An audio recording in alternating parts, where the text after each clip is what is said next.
Sir అంటే జగన్మోహన్ రెడ్డి గారు కొన్ని కొన్ని నిర్ణయాలైతే ప్రజల్ని ఇబ్బంది పెట్టే విధంగా చాలా ఎక్కువగా తీసుకుంటున్నారు. ఎందుకని అంటారు? ప్రజలకి ఇబ్బంది పెట్టే కార్యక్రమాలు జగన్మోహన్ రెడ్డి గారు పదే పదే ఎందుకు చేస్తున్నారంటారు? అంటే ఇక్కడ మా ఉద్దేశం ప్రభుత్వాలను విమర్శించే రాజకీయ వేదిక మాది కాదు కాబట్టి కాదు. ఈ ప్రతిపక్షాలు చూసుకుంటే కానీ ప్రజాస్వామ్యంలో ప్రజలకు వ్యతిరేకంగా ఒక నిర్ణయం అది చట్టం ద్వారా వచ్చినప్పుడు మాత్రం ఖచ్చితంగా చట్టము భారత రాజ్యాంగం ఇచ్చినటువంటి హక్కులకు విఘాతం కలిగించేలాగా ఉన్నప్పుడు మాత్రం చట్టము ప్రజల హక్కులకు విఘాతం కలిగించేలాగా వాళ్ళ జీవన ప్రమాణాలను తగ్గించే విధంగా ఉన్నప్పుడు మాత్రం ఖచ్చితంగా ఈ చట్టాన్ని చదువుకున్నటువంటి న్యాయవాదులుగా ఆ చట్టంలో ఉన్నటువంటి లోపాలను గుర్తెరిగి ప్రజలకు తెలియచేస్తాం. తద్వారా ప్రభుత్వానికి తెలియపరిచి ఈ చట్టాలు అనేవి ప్రజలకు ఉపయోగం లేనప్పుడు వాళ్ళ హక్కులకి భంగం అయినప్పుడు ఖచ్చితంగా వాటిని రీపీల్ చేయాలి, వెనక్కి తీసుకోవాలని ఇది ఈ రోజు మేము మొదలు పెట్టలేదు. మా పూర్వీకులైనటువంటి న్యాయవాదులు ఆ రోజు కేశవానంద భారత కేసు మొదలు పెట్టుకొని ట్రిపుల్ జడ్జెస్ కేసు దాకా కూడా అనేక సందర్భాల్లో భారత రాజ్యాంగంలో ఉన్నటువంటి హక్కులను కాలరాస్తూ రాజ్యాంగానికి సవరణ చేసిన సందర్భంలో కూడా మా సీనియర్లు అయినటువంటి న్యాయవాదులు ఈ సమాజానికి ఒక దిక్సూచిగా నిలబడి ప్రభుత్వాలు చేసేటువంటి అనాలోచిత చర్యలను అడ్డుకట్ట వేశారు. అదే పరంపరగా మేము ఈరోజు ఏదైతే కేశవానంద భారత కేసు గారి ఆ కేసు స్ఫూర్తిగా తీసుకొని మా పూర్వీకులైనటువంటి కేఎం నంబియారు, నాని ఫాల్కీవాలా, సోలి సొరాబ్జీ లాంటి గొప్ప మేధావులైనటువంటి న్యాయవాదుల యొక్క సారస్వత్వాన్ని మేము తీసుకొని అంబేద్కర్ గారు ఏదైతే రాజ్యాంగంలో చెప్పారో సమాన హక్కులు, ప్రజల హక్కులు అవన్నీ కూడా ఈరోజు ప్రజలకు అందే పరిస్థితి లేదు. కాబట్టి మేము చట్టం చదువుకున్నటువంటి మేధావి వర్గంగా ఇది తప్పు అని ప్రభుత్వానికి గట్టిగా డిమాండ్ చేస్తూ ప్రజలకు తెలియపరచాలనేది మా ఈ నిరసన నిరాహార దీక్షల పోరాటం యొక్క ఉద్దేశం. అంటే ముఖ్యంగా అంటే ఇప్పుడు ఇలాంటి కొన్ని కొన్ని చట్టాల వల్ల లేదంటే కొన్ని కొన్ని నిర్ణయాల వల్ల ఇప్పుడు అంగన్వాడీ ఇష్యూస్ కావచ్చు, అలాగే కొన్ని ఇవన్నీ కూడా అటు ప్రభుత్వానికి ఆదాయం పెంచే విధంగా వాళ్ళు తీసుకొచ్చే ప్రయత్నానికి చేస్తున్నారు. కానీ ఉచిత పథకాలకి ఇచ్చే బదులు ఈ నిర్ణయాలు ఆపేసుకుంటే అవి బెటర్గా అంటే జీటీపీ అనేది మనకు కొంచెం పెరిగే అవకాశం ఉంటుంది కదా. అంటే ఉచిత పథకాలను ఈ ఉద్యమాలని ముడిపెట్టడం అది భావ్యం కాదని నా వ్యక్తిగత అభిప్రాయం అండి. అంగన్వాడీలు చేసేటువంటివి కూడా వాళ్ళు ధర్మబద్ధమైనటువంటి కోరిక. ఎందుకంటే అంగన్వాడీ లాంటి చిన్న ఉద్యోగాలకు వచ్చేది గ్రామీణ పల్లి జనాభా ఉండేటువంటి అట్టడుగు వర్గాల ప్రజలు. వాళ్ళకి సుప్రీంకోర్టు భారత రాజ్యాంగంలో అంబేద్కర్ గారు స్వతంత్రానికి ముందే ఈ దేశంలో మినిమం వేజెస్ యాక్ట్ అనేది పెట్టారు. అంటే కనీసం పనికి కనీస వేతనం ఇవ్వాలని చెప్పేసి అనేక జడ్జిమెంట్లో సుప్రీంకోర్టు వారు చెప్తుంది. ఒక పనికి ఒకే విలువ, ఒకే జీతం ఉండాలని సుప్రీంకోర్టు యొక్క జడ్జిమెంట్లు సారాంశం. కాబట్టి ఈరోజు అంగన్వాడీ సోదరీమణులు గ్రామీణ సమాజానికి వాళ్ళు చేస్తున్నటువంటి సేవని మనం ఎవరితో కూడా పోల్చలేదు. ఈరోజు ప్రభుత్వ సలహాదారుల పేరిట ప్రభుత్వ ఆస్తికి గండి కొట్టే ఒక వర్గాన్ని, ప్రభుత్వ సంక్షేమ పథకాలని వీటన్నిటిని కూడా పిల్లలకి, తల్లులకి, బాలింతలకు ఇచ్చేటువంటి అంగన్వాడీలు కలిసి పోల్చి చూసుకుంటే మాత్రం వీళ్ళకి ఇచ్చేటువంటి ఆదాయం గోరెంత అయితే ప్రభుత్వ సలహాదారుల పేరట వీళ్ళందరికీ కల్పించేటువంటి ఆదాయం, వీళ్ళకి ఇచ్చేటువంటి జీతం చూసుకుంటే అది కొండంత ఉంది, ఇది గోరెంత ఉంది.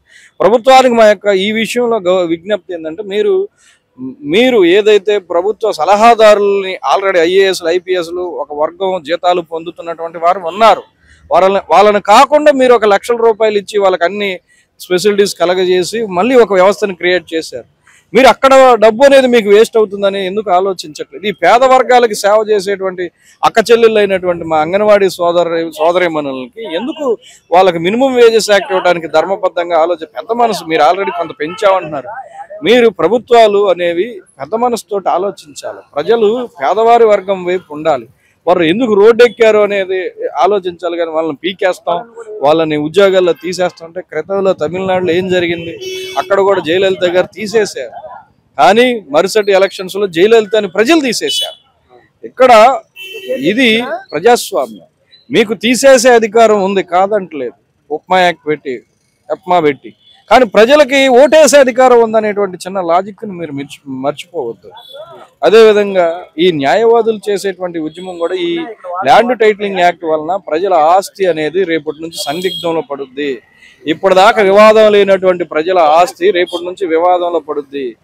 ఈనాడు మనం ఎంతో ఘనంగా ఓపెన్ చేసుకున్నట్టు అయోధ్య రామాలయం ఆనాడు సీతమ్మ వారు ఎట్లాగైతే శల్య పరీక్షను ఎదుర్కొందో అదేవిధంగా ఈనాడు ఆంధ్రప్రదేశ్ రాష్ట్రంలో ఉన్నటువంటి ప్రతి ఒక్క మానవుడి యొక్క ఆస్తి, ఇల్లు, స్థలము, పొలము అన్నీ కూడా ఇంకోసారి శీల పరీక్షను నిరూపించుకోవాల్సి వస్తుంది. ఈ ఆస్తి నాదే, దీని మీద వివాదాలు లేదు, దీని మీద తగాదాలు లేవు, నేను ఇట్లా కొనుక్కున్నానని నువ్వు ఒక అథారిటీ దగ్గరికి పోయి కొత్తగా మళ్ళీ ఇప్పుడు నువ్వు వెళ్ళి ఒకసారి నిరూపించుకొని రాసుకోవాల్సి వస్తుంది. ఇప్పుడు రాసుకున్నంత వరకు పర్లేదు, రాసుకున్నటువంటి ఆస్తుల మీద ఎవరికన్నా ఎటువంటి వివాదాలు ఉంటే వచ్చి చెప్పండి అని కూడా సెక్షన్ 7 క్లాజ్ 2లో చెప్తున్నారు. అంటే ఇప్పటిదాకా ఏదన్నా ఇద్దరు వ్యక్తులకి ఆస్తి తగాదాలు వచ్చినప్పుడు, కోర్టుకు తగాదాలు వచ్చినప్పుడు మాత్రమే కోర్టుకు వచ్చావు.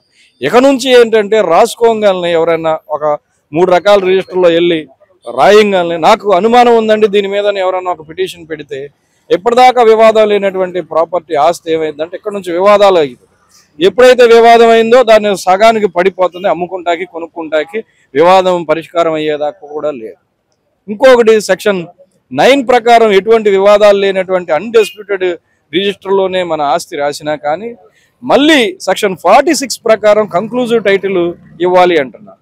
అక్కడ సెక్షన్ 14 ప్రకారం ఏం చెప్తున్నారంటే సెక్షన్ 9లో ఎటువంటి వివాదాలు లేవు అని రాసిన ఆస్తిలే సెక్షన్ 46లో చెప్పినట్టుగా మార్కెటబుల్ కంక్లూజివ్ టైటిల్ ఇవ్వాలి అంటే సెక్షన్ 14 అడ్డొస్తుంది. మళ్ళీ సెక్షన్ 14లో ఏం చెప్తుందంటే 9లో రాసినటువంటి వివాదాలు లేనటువంటి ఆస్తి 14 ప్రకారం ఎవరైనా 2 సంవత్సరాల లోపు దాని మీద వివాదం కానీ పిటిషన్ కానీ పెడితే దాన్ని వివాదాల రిజిస్టర్లో రాసి ల్యాండ్ టైటిలింగ్ ఆఫీసర్ దగ్గరికి పంపించి పరిష్కరించుకోమంటున్నారు. సెక్షన్ 9లో ఇప్పుడు నా ప్రాపర్టీని, మీ ప్రాపర్టీని వివాదాలు లేదు అని రాశారు. మీరంటే నేను పడని మీ పక్కింటి ఆయన వెళ్ళి నాకు ఆ ఆస్తి మీద అంబిగ్యూటీ ఉందండి, ఏదో ఉంటుందండి దాంట్లో అని చెప్పేసి పిటిషన్ పెడితే వివాదాలు లేని మీ ప్రాపర్టీ ఏమైందంటే వివాదం అయింది.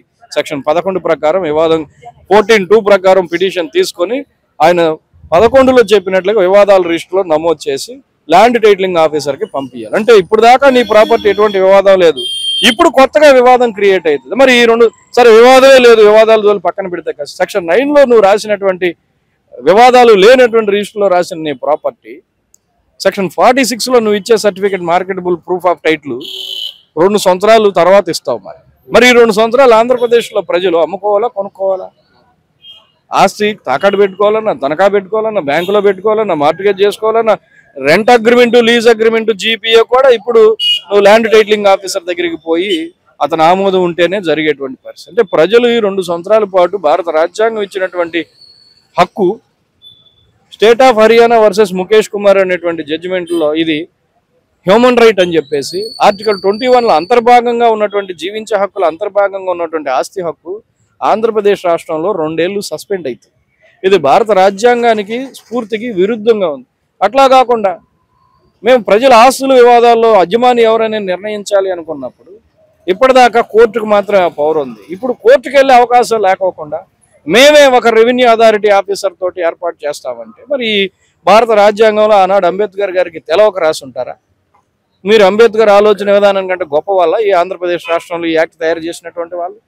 వారు ఏం చెప్పారంటే అంబేద్కర్ గారు ఇద్దరు వ్యక్తులకు వివాదం వచ్చినప్పుడు ఆస్తి వివాదం కానీ ఇంకో వివాదం కానీ ఈ ఇద్దరు వ్యక్తులకి సంబంధం లేని స్వతంత్ర వ్యవస్థ కావాలి అని చెప్పేసి సపరేషన్ ఆఫ్ పవర్స్లో భారత రాజ్యాంగంలో స్వతంత్ర ప్రతిపత్తి కలిగిన ఈ న్యాయ వ్యవస్థను ఏర్పాటు చేశారు. ఇప్పుడు రెవెన్యూ అథారిటీస్ చాలా రకాల అవకతవకలకి కోర్టులకు రావడానికి కారణం అవుతుంది. ఒకళ్ళ పేర్లు ఒకళ్ళు ఎక్కియటం, ఒకళ్ళ ఆస్తి ఒకళ్ళకి టైటిల్ ఇవ్వటం, పట్టాదారు పాస్ పుస్తకాల్లో తారుమారుగా ఎక్కియడం జరుగుతూ ఉంటుంది. తారుమారు చేసినటువంటి వ్యవస్థ దగ్గరికే సరి చేయమని నువ్వు వెళ్తే తప్పు అతనే చేస్తాడు. మళ్ళీ నేను చేసిన తప్పని అతను రాసిస్తాడా ఎక్కడన్నా జడ్జిమెంట్? అది జరగనటువంటి పని. మరి ఇంత చిన్న విషయాన్ని మీరు ఎట్లా మర్చిపోయారు అని చెప్పి అంటే నా ఉద్దేశం ఏంటంటే ప్రభుత్వాలని ప్రజలు కోర్టులు మొట్టికాయలు వేస్తున్నాయి, వీరు చేసేటువంటి తప్పుల్ని ఎత్తు చూపిస్తున్నాయి.